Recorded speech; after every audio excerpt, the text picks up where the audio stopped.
பெரிய விதமாக ரொம்ப பெருசுபடுத்தி இதெல்லாரும் பார்த்துட்டு இருக்காங்க. அனுமதி கொடுங்க, நாங்க போகணும் அப்படின்னு. யாரு வேண்டாலும் நேரா போலாம்.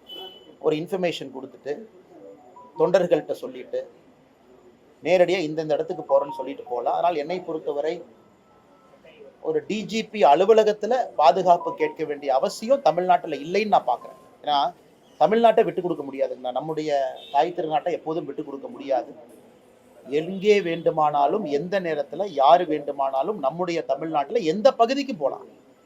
அப்படி ஒண்ணும் இது இந்தியாவுல இருக்கக்கூடிய சில பகுதிகளைப் போல அச்சுறுத்தலோடு நான் பர்மிஷன் வாங்கிட்டு போனேன் அப்படிலாம் இல்லைங்கண்ணா. அதனால இந்த விஷயத்தை பொறுத்தவரை நான் அரசியல் செய்யலைங்கன்னா தைரியமா போலாம். அரசியல் தலைவர்கள் போறதுக்கு என்ன? ஒரு நாள் முன்னாடி சொல்லிட்டு கூட போலாம். அவங்க பாதுகாப்பு அவங்க தான் பார்த்துக்கணும். காவல்துறை இருக்கிறாங்க, அவங்களும் பாதுகாப்பாங்க. அதனால் திரு விஜய் அவர்கள் கரூருக்கு வரணும்னு நினைச்சா அதே கரூரை சார்ந்தவன் தான் நானு. ஏன்னா எங்க ஊர் வர்றதுக்கு அனுமதி எதுக்குங்கண்ணா? யாரு வேணாலும் வரலாமே. எல்லாரும் டெய்லி வந்துட்டு இருக்காங்களே, தலைவர்கள் வர்றாங்களே. முதலமைச்சர்ல இருந்து ஆரம்பித்து அண்ணன் கமலஹாசன் அவர்கள் வரை இந்த 10 நாட்களா பார்த்துக்கிட்டு இருக்கோம். எல்லோரும் வர்றாங்க. என்டிஏவுடைய பார்லிமெண்ட் டெலிகேஷன் வர்றாங்க. அதனால் கரூருக்கு எல்லோரும் வரட்டும். யார் தனிப்பட்ட முறையில் நான் அஞ்சலி செலுத்தினாலும் வரட்டும். ஏன்னா இந்த நேரத்தில் நான் கரூர் மக்களையும் விட்டு கொடுக்க முடியாது. ஏன்னா எங்கள் ஊருக்கு வர்றது ஏதோ ரொம்ப கஷ்டம்னா, அப்போ எங்கள் ஊரில் என்ன பூதகரமான மக்கள் இருக்கிறாங்களா? நீங்கள் வந்தாவே நாங்கள் பிடிச்சி பார்டரில் சாப்பிட்ற மாதிரி. அதனால் தயவு செஞ்சு எங்கள் ஊருக்கு வாங்க. யாரை பார்க்க வேண்டும் என்று நினைக்கின்றீர்களோ அந்த மக்களை பாருங்கள். ரொம்ப அன்பானவர்கள். தவறு நடந்திருக்கலாம், ஒரு ஸ்டாம்பீட் நடந்திருக்கலாம். அதற்கான காரணம் யாரு? அதை நடவடிக்கை எடுப்பாங்க. அதுக்காக கரூருக்குள்ளே போகிறதே ஒரு அச்சுறுத்தல் அப்படிங்கிற மாதிரி ஒரு விஷயத்தை நாம் ஏற்படுத்த வேண்டாம். அது கரூரில் இருக்கக்கூடிய மக்களுக்கும் கரூரை பற்றியும் தவறான ஒரு எண்ணம் வெளியே வரும். அது வேண்டாம் என்று நினைக்கின்றேன்.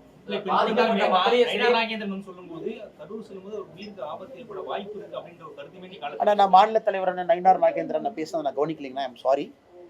நான் கவனிக்கல. என்ன பத்திரிகை நண்பர்கள்ட்ட பேசினாங்க. நான் கோயம்புத்தூர்ல இப்பதான் நேரடியாக அங்கே வர்றேங்கன்னா, அதனால் ஒரு கரூர்காரனாக தமிழ்நாட்டினுடைய இந்த மண்ணினுடைய மைந்தனாக நான் சொல்வது, நம்ம ஊருக்குள்ள யாரு வேண்டுமானாலும் எங்க வேணாலும் போகலாம். புதுசா நாம் ஒரு குவாலிட்டி ஆரம்பிக்க வேண்டாம். இங்க போறதுக்கு பயமா இருக்கு, அங்க போறதுக்கு பயமா இருக்கு, அச்சுறுத்தல் இருக்குன்னு நம்முடைய தமிழ்நாட்டை நாமளே தாழ்த்தி கீழே கொண்டு போற மாதிரி ஆயிரும். அதே நேரத்தில் நான் மாநில தலைவர் அவர்கள் சொன்னதை பார்க்கல, அவங்க வேற ஏதாச்சும் காரணத்தில் அதை சொல்லியிருக்கலாம். அதனால் தயவு செஞ்சு என்னுடைய பேச்சு யாரும் திருப்பி ட்விஸ்ட் பண்ணி பார்க்க வேண்டாங்கன்னா, கரூர் பாதுகாப்பான ஊர். தயவு செஞ்சு வாங்க, மக்களை பாருங்க, அஞ்சலி செலுத்துவதற்கு யார் வேண்டுமானாலும் வாருங்க. அதே மாதிரி பாதிக்கப்பட்ட மக்களும் சரி, உயிரிழந்த அவருடைய குடும்பத்தினரையும் தனியார் மண்டபத்துல தான் பார்க்கிறதுக்கு தாவேக்கால பிளான் பண்ணிக்கிறதா சொல்லியிருக்காங்க. ஆனா எனக்கு அதை பற்றி ஐடியா இல்லை.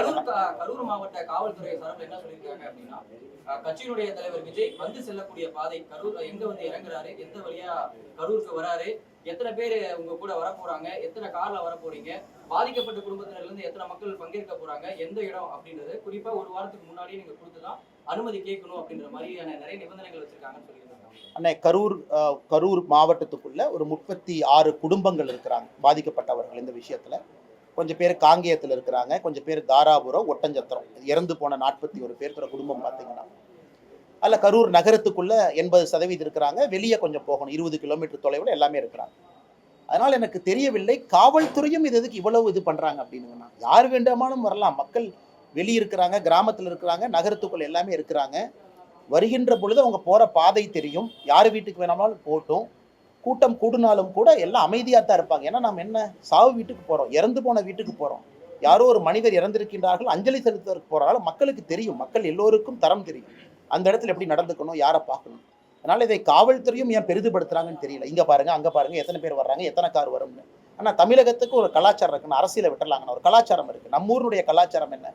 அரசியல் கட்சிகள், எதிர்கட்சிகள், ஆளும் கட்சியை தாண்டி நட்பாக இருப்போம்.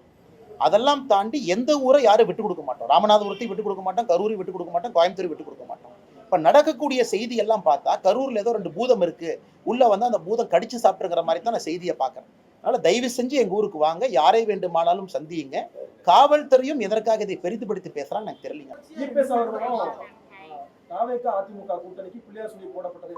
அண்ணா, அதை பத்தி நான் பேச விரும்பலைங்கன்னா. எப்படி இருக்கும், யார் வருவார்கள், யார் செல்வார்கள் எனக்கு தெரியாதுங்கன்னா. எது நடந்தாலும் தமிழகத்திற்கு நல்லது நடக்கட்டும். நான் முதல்ல இருந்து என்னுடைய நிலைப்பாடு உங்களுக்கு தனிப்பட்ட முறையிலையும் சொல்லிட்டு இருக்கேன், கட்சியினுடைய ஒரு தொண்டனாகவும் சொல்லிட்டு இருக்கேங்கன்னா, ஐடியாலஜி வேறு வேறு நேர்கோட்டு பாதையில் இருக்கும் பொழுது அவங்க ஒரு லைன்ல, நாம் ஒரு லைன்ல, இன்னொருத்தர் ஒரு லைன்ல, அது எந்த அளவுக்கு மெர்ஜ் ஆகும் தெரியல. ஆனால் பொறுத்திருப்போம். 2026 தேர்தலுக்கு இன்னும் ரொம்ப தூரம் இருக்கு. யார் எப்படி வருவார்கள் எல்லாம் கூட காலம் பதில் சொல்லும். அதனால கூட்டத்துக்கு யார் வந்தாங்க, எந்த கொடி பிடிச்சாங்க, யார் சொன்னாங்க, நான் அதை பார்ப்பதும் இல்லை, எனக்கு அது தெரியறது இல்லைங்கன்னா. அதனால் தேர்தலுக்கும் கூட்டணிக்கும் நேரம் அதிகமாக இருக்கிறது, பொறுத்திருந்து பார்க்கலாம். திருமாவளவனுக்கு இசட் பிரிவு பாதுகாப்பு வேணும் அப்படின்னு சொல்லி கட்சியில இருந்து போராட்டம் ஈடுபடுறாங்க. கூட்டணிக்கும் டைம் இருக்குன்னு சொல்லியிருந்தீங்க.